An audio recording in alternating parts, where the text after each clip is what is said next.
Hey guys, so this is a more detailed video about Agent Smith in The Matrix. I found my notebook that I wrote about him because the last time I lost the notebook and I just went off the top of my head. But I want to just go a little more in detail of what I thought about Agent Smith.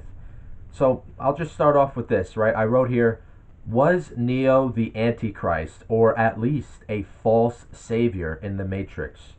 And was Agent Smith the unsung hero of the entire trilogy? One would clearly argue this is all insane when you observe Agent Smith on the surface. His disdain for humanity, as he expressed to Morpheus, is obviously a villain trope. So you would say, no, this guy can't be a hero. Just look at how he describes humanity. However, being a program that became sentient of its existence and the predicament it finds itself in, his misanthropic view may possibly be justified. This prison, this zoo, as he says. Well, this world that Smith hates so much, even though the 1999 simulation is controlled by the ruling machines, is a root, a very creation with pure human origin. Without the human, there would be no machine or matrix, both in past and present tense and future tense. Before machine rule, humans, through greed and utopic illusions, built robots, AI, then they created a virtual heaven, as they say in the movie. The Matrix, which eventually had to fall and give humans a struggle. So yeah, like the virtual heaven was so boring that they had to design the system back to make it with struggle and challenge because it was just becoming lethargic and pointless at that point, redundant. In the present, humans are food to the machines and are harvested for most likely 2 to 3 centuries. And we don't know the exact date of how long humanity has been enslaved. It could be thousands of years, we don't know. The only humans still naturally born live in Zion. No synthetics, no plugs in their flesh like the pod people have when they come out of their pods. Was Smith's goal to recreate the Matrix or to destroy all life framed as the opposite of Neo, the yin yang? If this is true, if Agent Smith was the yang to Neo's yin, then neither the yin or the yang should be permanently destroyed. And yet, Neo, with the help of the robots in Machine City, destroys Agent Smith completely. So that's not balancing. That's not a if that's supposed to be yin and yang concept of Agent Smith and Neo, Neo goes against the balance. He completely obliterates the opposite. That's an imbalance, right? Like in Bleach, the manga, if you have too many hollow souls, it just fucks up the soul society. So the soul reapers are always balancing how many souls enter soul society, how many souls are going to be hollows, and they're going to be living in Hueco Mundo, right? So if you have too much of it, it'll break the entire balance and disrupt reality, causing a breach between the heavens, soul society, the hollows, and to our world, so that the soul reapers have to balance that out, right? Well, same thing here. Like if you kill Agent Smith, you completely it's a domination. It's a complete imbalance in the equation, actually. So that's actually not a heroic thing that Neo ends up doing if you think about it like that. Smith's instinct was to conform Neo, but this was used to be to trap. This was used to trap Smith in his campaign, to end his campaign. This is what seems contradicting, though. Wouldn't Smith destroy or kill Neo?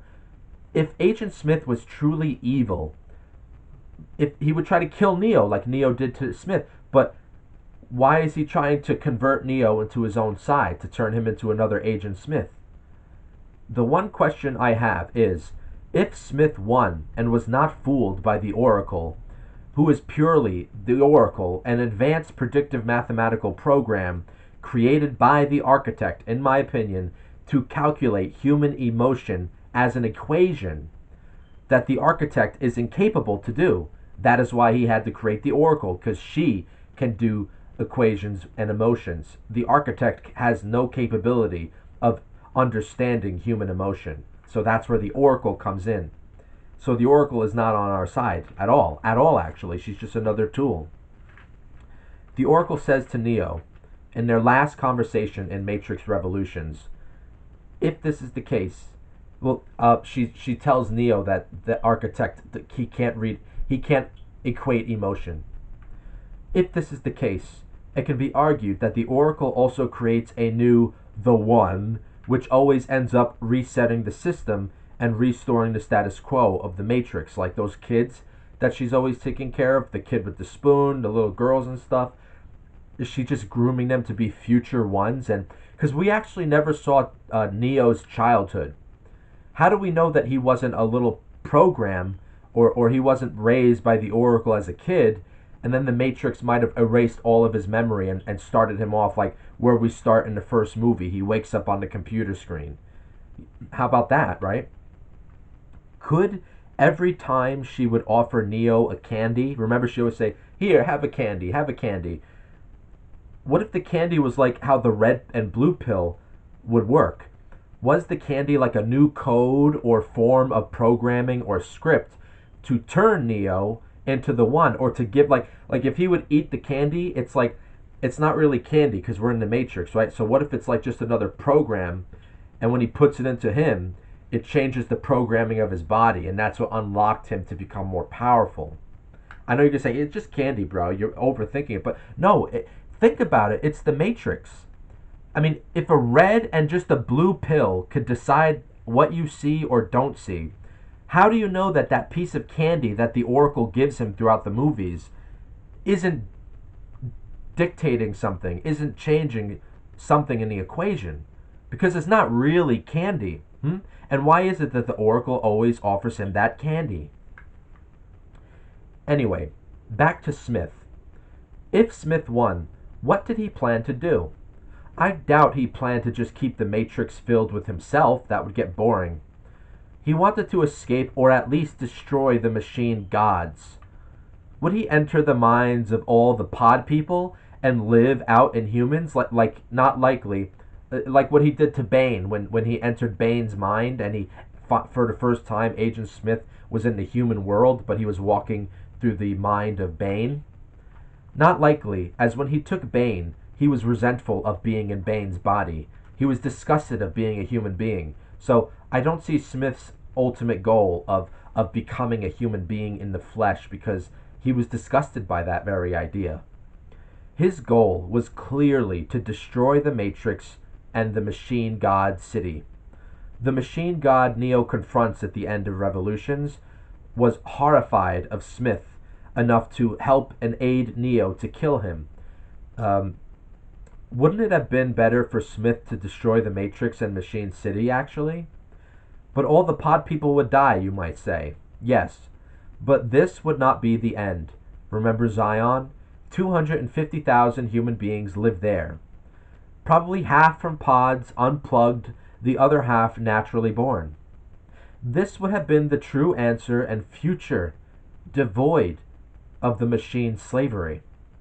Even if Smith would take over the minds of all the plugged pod people, logistics would be against him. Their biology and being in the Matrix for so long would give the bodies he would take over slim chance for survival, as there would be no Nebuchadnezzar to save them. The energy keeping the operations on would be off, with the machine city dead, leaving the pod people completely deserted in those colossal pod places, right, where they have them all collected. And how would they all climb out and survive? And logistically, they would probably starve out as they're trying to get towards Zion. So if Smith took over all the pod people, it wouldn't last very long. And then how would he then try to spread out once Matrix is dead? If you're no longer using the machines, Smith wouldn't even be able to spread through other people's minds anymore if they're not plugged into the Matrix. So he would die with the pod people also. So yeah, I say here, like, the pod people would slowly die of hunger, shock, weakness, and an inability to climb the unknowable height of the pod clusters. Biological logistics and time would be against Agent Smith, but he knows this with the experience of living in Bane. Although I should correct myself, when Neo killed Bane, I don't think that experience passed over to the Agent Smith in the Matrix. So I guess the digital Agent Smith wouldn't actually be too conscious of what happened with Bane.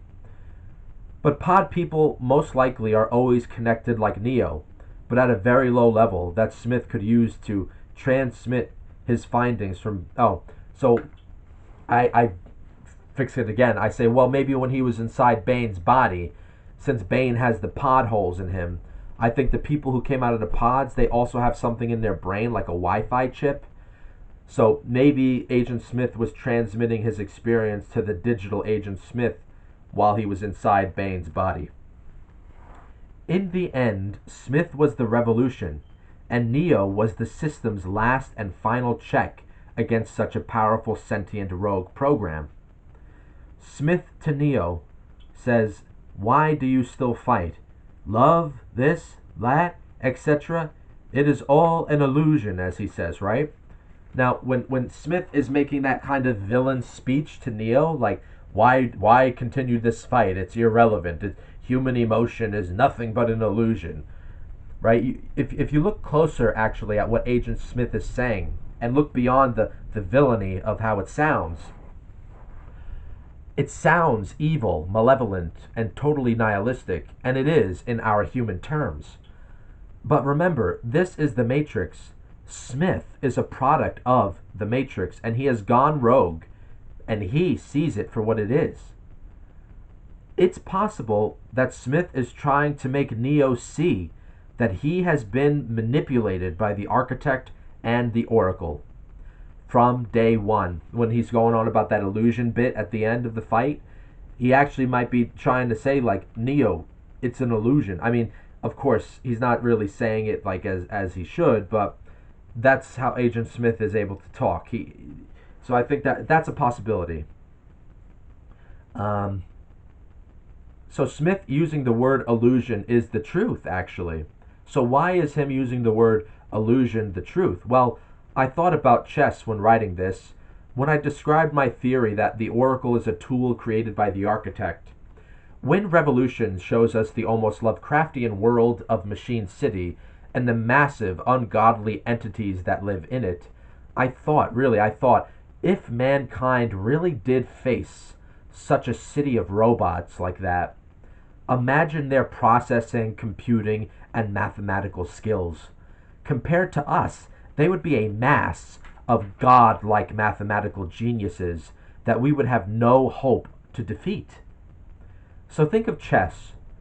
If all could eventually be beat, if the AI could eventually beat the best players in the world over and over again, wouldn't it be completely hopeless against actual Cthulhu-like machine gods like in the Machine City? The one thing they lack is emotion, heart, and gut instinct, obviously, but with 2 to 3 centuries of being the apex predator in our world, the machine gods, I believe they would create contingencies against chaos itself, quote, human emotion, and reduce human emotion to a predictable algorithm, hence the purpose of the Oracle. In this situation where humanity has absolutely no chance due to their biological, emotional limitations, how would humanity possibly win against such odds? They can't. They can't win. That's the point. The only way they could win is if a rogue AI program from the system itself degenerates and rots the Matrix from within. That's it. And who was that rogue program capable of destroying the Matrix from the inside? Agent Smith. Smith may just be a rogue program infected with Neo's chaos and human emotions during their merge in the first movie.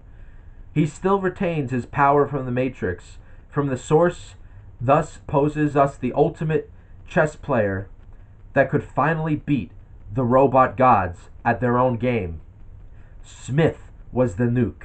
Smith was the only embodiment of permadeath for the machine gods. So I just wanted to go into more detail about this, because I was serious about this idea. You guys let me know about it. Talk about it in the comments if you like the Matrix or not, or why you think this isn't a good theory. Or maybe you have something opposing my idea, or maybe you have something to back up my idea. Thanks for listening.